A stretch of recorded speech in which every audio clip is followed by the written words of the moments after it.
Biggest challenge that we have is actually having true value in terms of the UK's understanding of one of its biggest exports, which is electronic music. On the Culture, Media and Sport Committee, we wanted to learn more about the struggles of electronic music venues in the UK. We visited drum sheds in North London to sit down with venue operators and hear about the problems they're facing. I think some of the biggest challenges, the ones that are before us, is the economic challenges that both for us and our audiences. Coupled with things like, quite clearly, where people have less disposable income. Regulatory framework is a real challenge at the moment.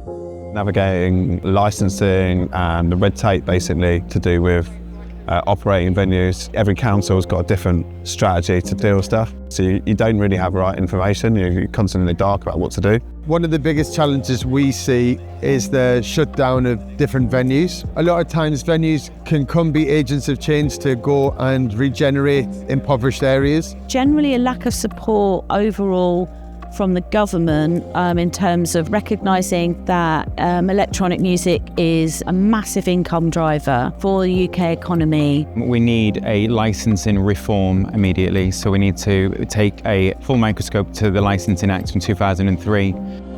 We need a stronger voice across government. I think we need a place at the table across all of the consultations that impact us, whether we talk about business, regulatory reform, or whether we talk about culture. For things to be treated with a level playing field, especially for a multi-billion-dollar industry. I just really hope that the system recognises the good of what we do and the infrastructure and the money and tries to actually encourage what we do rather than penalise us or look down at us as a problem. We've been underrepresented and pushed to one side, and we need to make sure that everyone understands that electronic music isn't our naughty neighbour, but it does and always will have cultural and economic value.